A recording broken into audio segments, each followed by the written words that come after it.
Got a lot to talk about today. We're talking updates to the Adam Sheehan trade, linebackers, secondary. We got a lot to talk about.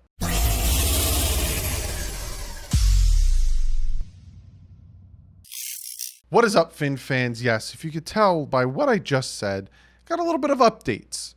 So let's just jump right into it. First things first, new Patreon. Thank you so much, Welly Better Not. I swear, I hope that's your real last name, because that's a great last name. $4 Patreon. Thank you so much for that. And also, yesterday, I did my very first live stream on Twitter. So be sure to follow me on Twitter if you want to be a part of that next time. It was a lot of fun. Had about 20 of you guys in there. Not many, but it was still fun. First time thing. Thank you guys for hanging out. So the other thing we need to talk about is the Adam Sheehan trade, right? Everyone's saying it's a sixth conditional pick. It's a sixth conditional pick. Actually, it's a seventh conditional pick. And it's not the pick that the Dolphins have. It's the pick that the Dolphins got from trading Charles Harris to the Atlanta Falcons. So literally, we are trading a pick to the Chicago Bears that isn't even our pick to begin with. And also, Adam has to pass his physical, because if not, it means nothing. So an update, the Miami Dolphins are setting a seventh conditional pick to the Chicago Bears. The one we got from the Falcons, not our own seventh, the one we got from the Falcons. So essentially, we're sending Charles Harris for Adam Sheehan. But Chicago, you're just getting a crappy seventh round pick. So again, I like the move. Also, yesterday it was announced that Trent Harris and Avery Moss were cut, adding to the list of names that were cut. Dolphins need to cut two more because we found out that Neto, the Brazilian defensive tackle we have, doesn't count towards this. So two more needs to be cut. We're sitting at 83 right now. Also, kind of blew my socks right off my feet. Somebody asked, hey, who do you think? And I threw out some names of, I was kind of looking at the roster. I'm like, bottom of the rank guys, who can I see go? And I said, Brooks, the defensive back, who I'll talk about today, and Adam Pankey, the tackle we have. Well, Adam Pankey, and I looked, and he's got the check next to his name, liked my comment, instantly made me feel like a douche. Instantly. So now I'm rooting hard that Adam Pankey's not cut by Tuesday, and I'm rooting hard for Adam Pankey to make the roster, because Adam Pankey somehow found my tweet, liked the tweet. So Adam Pankey, I hope you're watching this. I apologize for saying that you're going to be one of the two that are cut by Tuesday. I don't think you're going to be cut anymore. I think you're going to make the roster, and I think you're going to be a pretty good player on this team.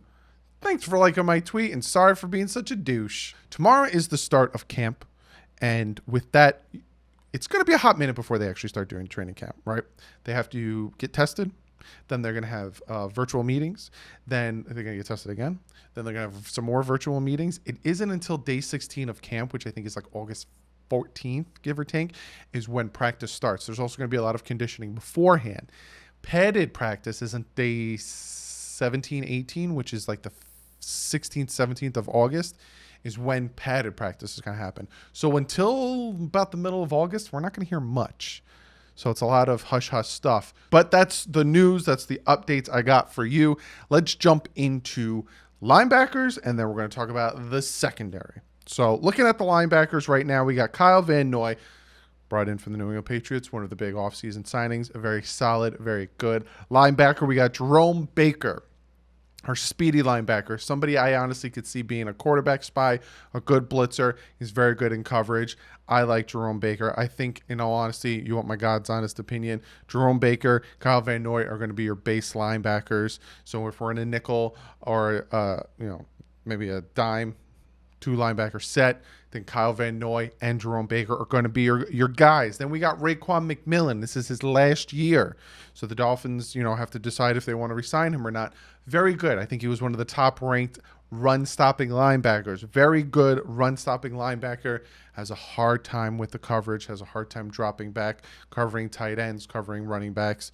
Needs to work on that, but other than that, very good, solid guy. Sam Aguavan, a guy that I was banging for the table last offseason, did really well in preseason, kind of disappeared a little bit, but he's second on the team in sacks, 3.5, and he's tied for first with tackles for loss at 7. Solid guy. Then we got my guy, Vince Beagle. Had him on the channel. Really cool, down-to-earth guy.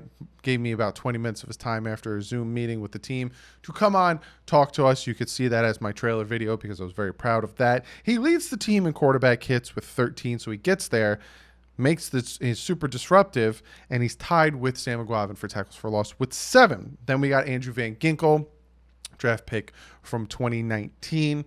Very good, solid guy. He went to IR with an injury, was the guy that we decided to take off of IR. It was between him and Cordero Tankersley. I almost said Pankersley. Who the heck is Pankersley? The Dolphins decided to go with Ginkel. Solid. Needs to show a little more, but it was his rookie year. Then we got Alondon Roberts. I hope I said his name wrong, right? If I said it wrong, I know you guys are going to be like, "Ugh." Really solid linebacker. Another guy we picked up from the New England Patriots. Obviously, Brian Flores knows some of the players from the Patriots. A lot of people like to say, hey, if the Patriots are going to let him go, obviously they're not good anymore. Or maybe Brian Flores knows something because he coached them for multiple years and had that touchdown against us on offense. So then you have Krueger Hill, the linebacker we signed off of the Eagles. Another solid guy. Can see him being a practice squad player, special teams player. But don't be surprised if he does push to become one of the good backups and eventually, sees his time on the field.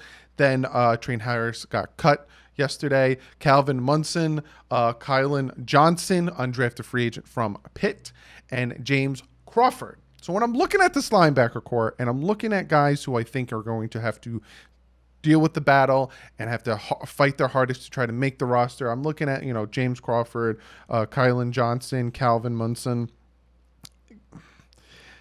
Those are guys that you don't know their names, right? You don't know much of their stats. They're going to fight to make the team. But then say those are the 3 that aren't there anymore. The Dolphins still have 8 linebackers on the team. Will they ride with 8 linebackers? They run a 3-4 set, 5-2 set. They probably have dime and nickel sets with 2 linebackers on the field at a time. I don't know if they're going to run with 8, maybe 7. So which means one of these guys is an odd man out. Who is that guy?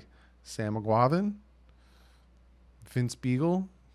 I'm hoping not. I'd like to keep all 8. But those are the things you got to think about. How many linebackers is this Miami Dolphins team going to keep? But also we have to remember that practice squad is extended to 16 players from 12. And they have about, I think it's 6 players that can be vets. So it doesn't really matter what the stipulation is, because there's certain things like you have to be like a 3-year player, no field time, all this stuff to make the practice squad. Now they can put vets on there. So it's going to be very interesting to see with this linebacker core. Now we're jumping over the secondary. Now the secondary, I flipped it, right? Because I thought that it was on the back of my notebook. It's not. It's here. So we have the secondary. Now, we got some new additions to the secondary. I'm going to talk about them. So we got Xavier Howard. We all know about Xavier Howard. He's got his little bit of an injury history. We'd love for him to, stay on the field, stay healthy. 7 interceptions, though, in 12 games in 2018 did give him a Pro Bowl nod.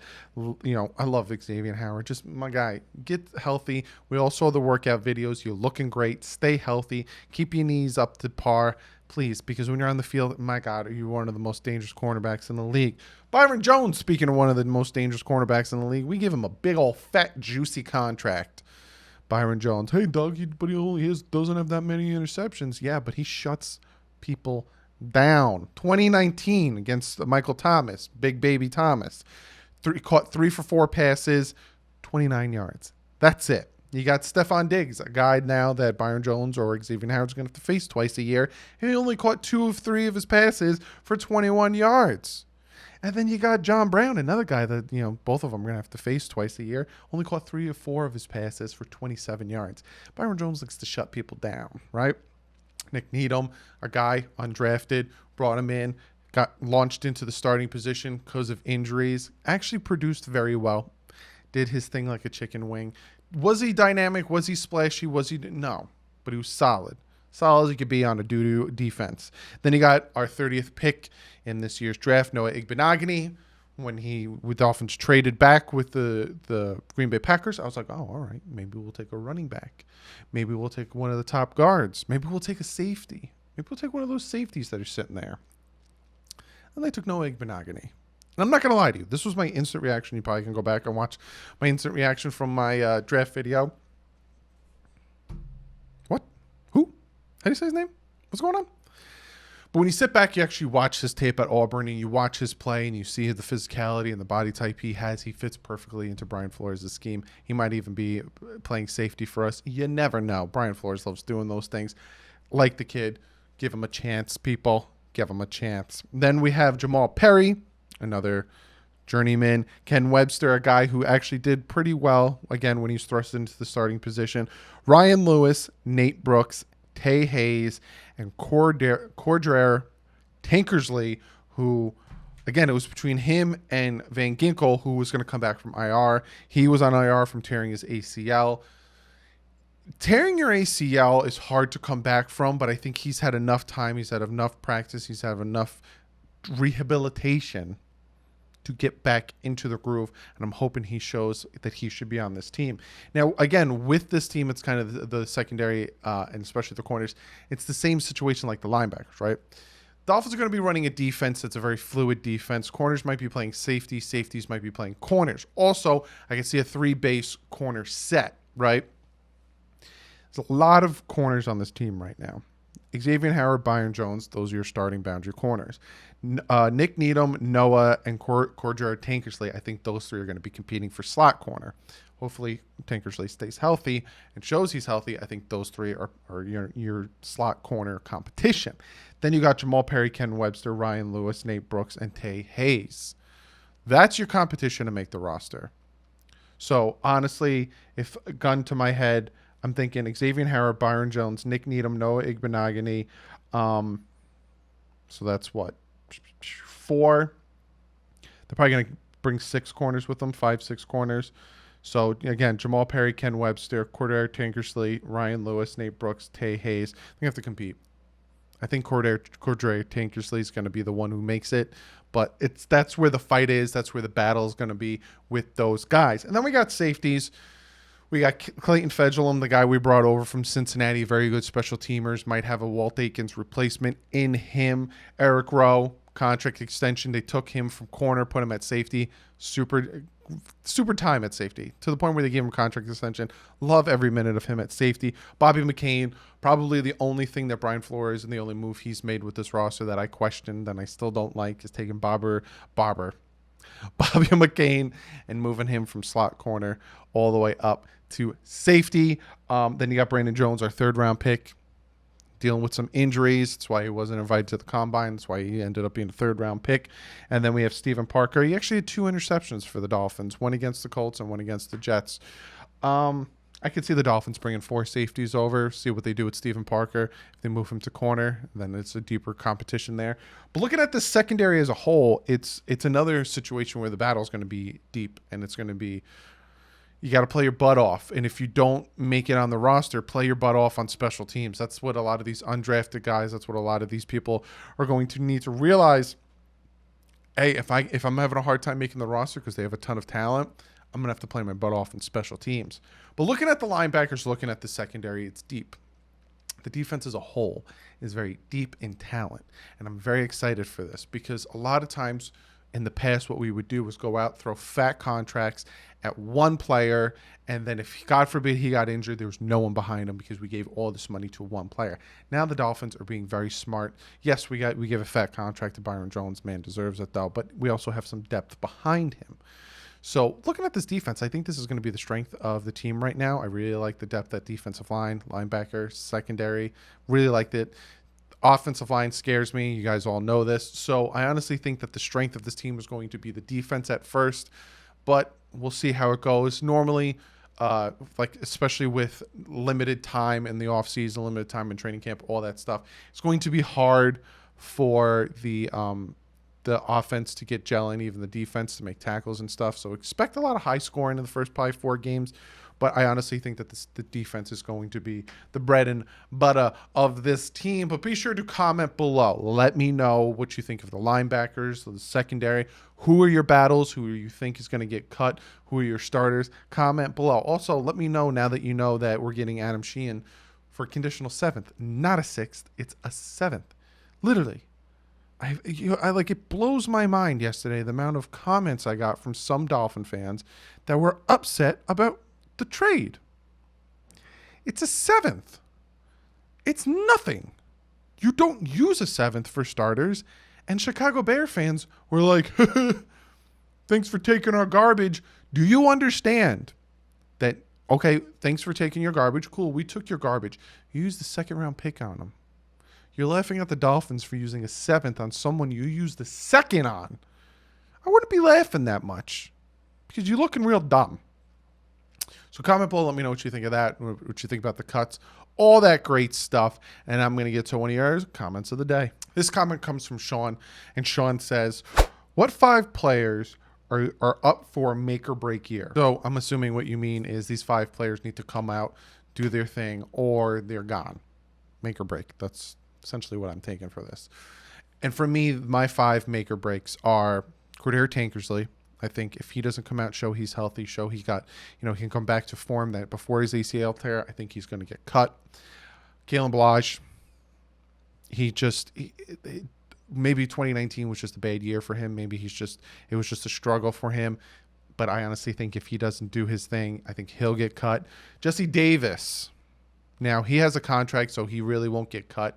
So some of these guys I'm naming might not get cut. But he needs to show that last year was just because he was on an offensive line with other horrible offensive linemen. And he can do the thing when he has a supporting cast around him. But Jesse Davis. Bobby McCain. I'd love for Bobby McCain to go back to slot corner. I'd love for Bobby McCain to continue to hopefully get better because I like him as a player. I like him as a person, but he's another person. And my 5th, I don't think this is necessarily a make or break in the aspect that he'll be cut. But I need to see Xavier Howard stay healthy because, my God, when that man's on the field and when he's healthy, he is dangerous. I love Xavier Howard, but he needs to have a breakout year this year to shut a lot of negative people up and to shut a lot of naysayers up. We all know who they are. Come on, Xavier, do your thing. But that is the video. Hope you guys enjoyed that sucker. Be sure to check out Fan to Fan Network. I put that a part of this huge website. We also have the Twitch channel that's coming out.